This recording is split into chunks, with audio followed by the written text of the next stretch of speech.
Assalamualaikum semuanya. Di sini saya bersama Ketua BEM Fakultas Hukum Universitas Pasundan. Video ini dibuat untuk saya berbincang sedikit perihal 3 tuntutan utama yang per hari 15 Juni Universitas Hukum beserta seluruh fakultas Universitas Pasundan itu melakukan aksi dengan ada beberapa poin utama. Cuman kita akan membahas sedikit tentang 3 tuntutan utama yang mungkin lebih teliti, yaitu tentang pemberhentian MBG, tentang Koperasi Merah Putih, tentang UU Kapolri. Jadi gimana Tum, dari segi pengamatan Tum? Siap. Atau kacamata helikopter, bagaimana dari 3 tuntutan itu bisa dijelaskan?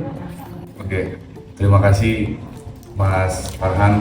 Sebenarnya kalau kita mengacu kepada tuntutan, 3 tuntutan dasar daripada aksi kemarin itu, kita bermuara bukan sebenarnya pemberhentian MBG.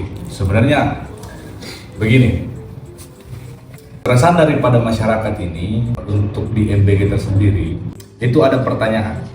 Jadi apakah memang Presiden menghadirkan suatu program makanan bergizi gratis ini untuk kesejahteraan sosial dan pemerataan ekonomi, atau lebih spesifik lagi kepada gizi untuk mencegah stunting? Nah, kesetaraan ini kan sebenarnya diperdebatkan, Mas Pablo. Betul. Apakah ketika memang mengacu kepada pencegahan stunting dan pemberian gizi kepada anak-anak balita, sasarannya kan harusnya anak kecil, balita di bawah 5 tahun, atau bayi yang lahir 1000 hari daripada kandungan, atau sebelum dia lahir ibu menyusui.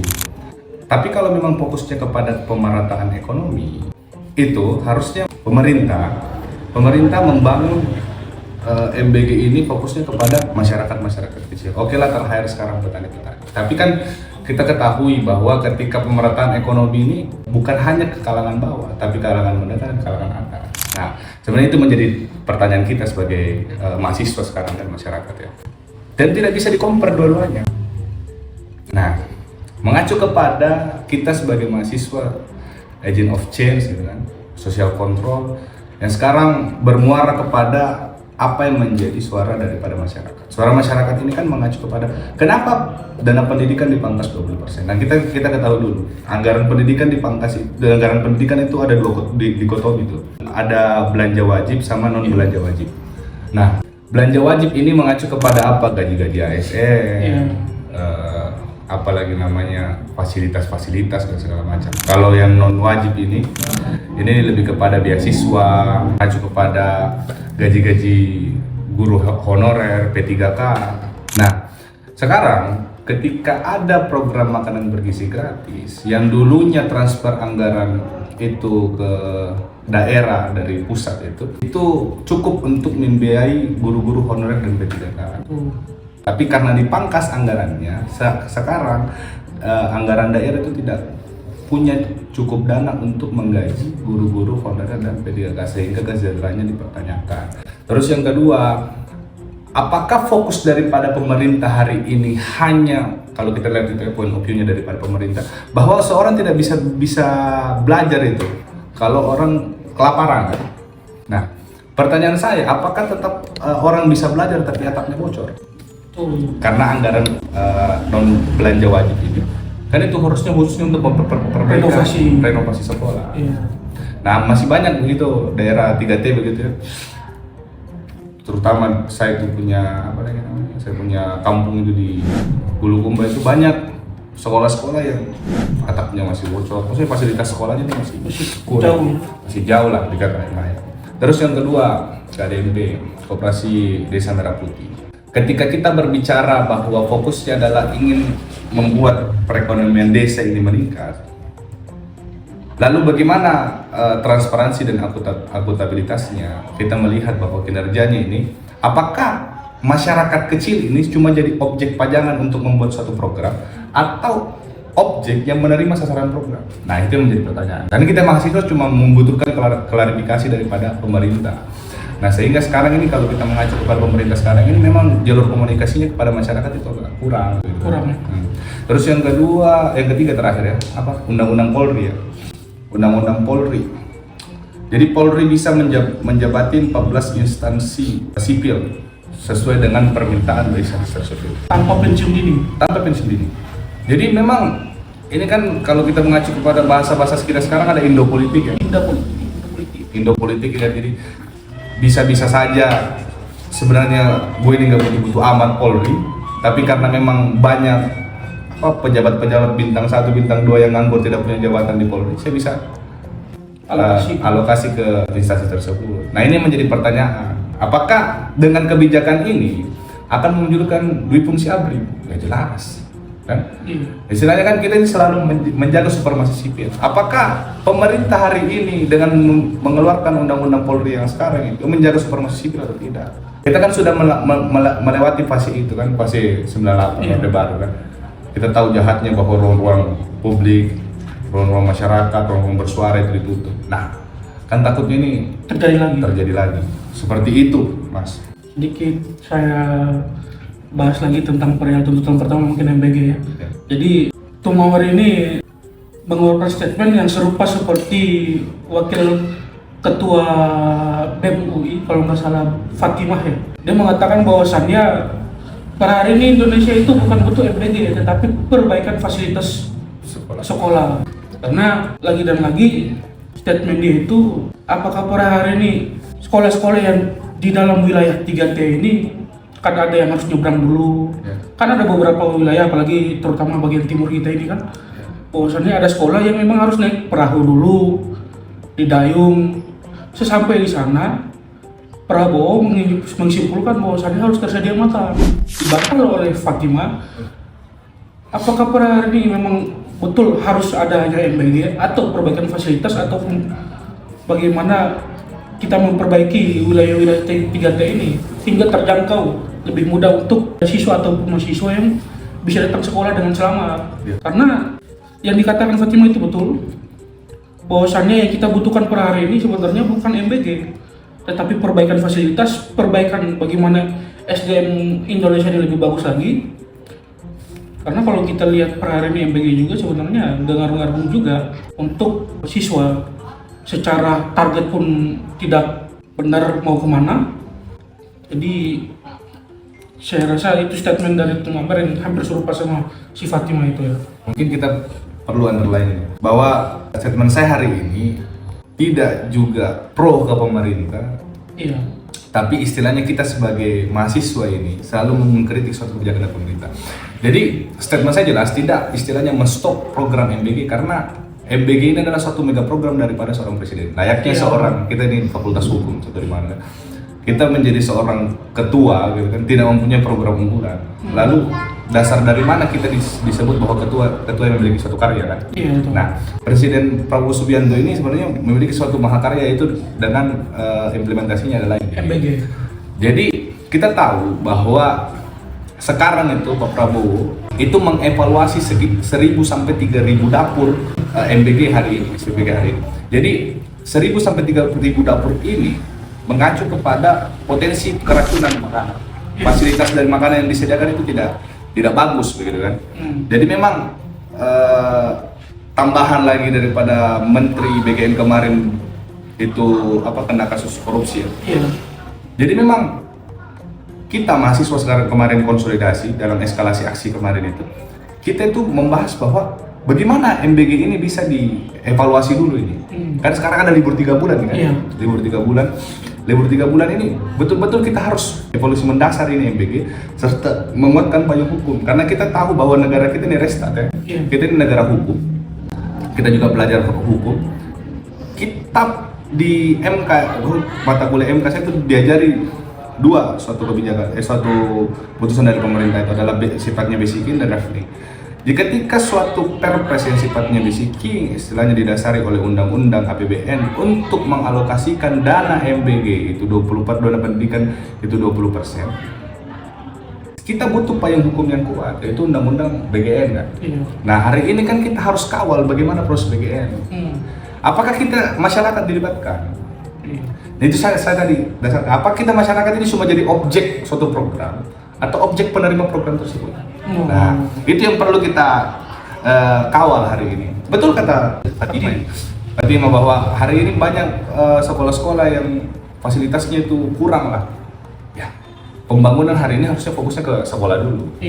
Baru kepada, walaupun kita tidak bisa pungkiri bahwa orang-orang di luar sana, desa-desa yang kecil-kecil di sana yang anak-anak sekolahnya dulu harus menjual hasil dari perkebunan dia untuk mendapatkan jajan di sekolah. Sekarang karena ada MBG dia tidak harus berjualan lagi, dia fokus belajar, menambah persentase kehadiran siswa. Ini menjadi pertanyaan, apakah presentasi siswa itu menjamin mutu kualitas pembelajaran? Apakah dengan kita tidak dapat menjamin mutu pembelajaran? Kan harus ada istilahnya barometernya kan. Barometernya harusnya ada prototipe yang diciptakan oleh pemerintah untuk mengkaji MBG ini. Jadi setiap tahun evaluasinya ada apa yang menjadi kekurangan, nah itu yang kita tambah.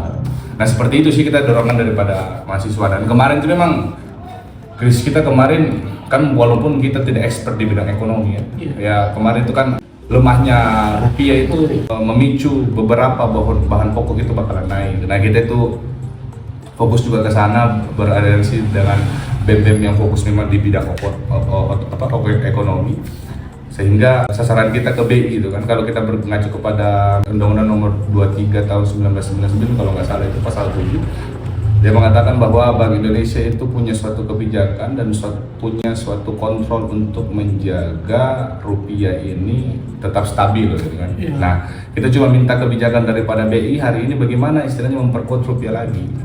Nah, tapi kan kemarin kita tidak mendapatkan jawaban daripada pihak BI-nya ya. Nah, semangat daripada mahasiswa ini kita tuang eskalasi tahap kedua, yaitu di alun-alun gitu, kita di alun-alun Bandung. Kita itu fokus kepada penyadaran masyarakat bahwa apa yang menjadi kondisi negara hari ini sangat di ujung jurang gitu kan.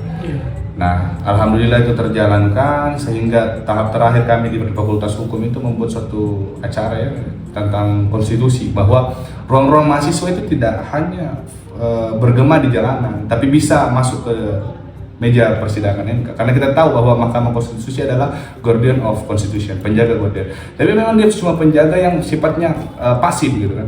Ketika tidak ada tuntutan daripada masyarakat, bagaimana MK memproses? Nah, maka disitulah kita menjadi mahasiswa yang berani membuat suatu naskah untuk menguji suatu kebijakan-kebijakan daripada pemerintah. Nah, seperti itu sih. Nah, kita juga mahasiswa kan sebenarnya masih di tahap pembelajaran. Kalau kita mengacu kepada tridharma perguruan tinggi kan, kenapa pendidikan dan penelitian di awal? Ya bagaimana kita tidak, seorang yang tidak terdidik dan seorang yang tidak pernah meneliti bisa mengadvokasi dan mengabdi kepada masyarakat. Dan itu kredibilitasnya dipertanyakan mahasiswa kan. Nah seperti itu sih sebenarnya.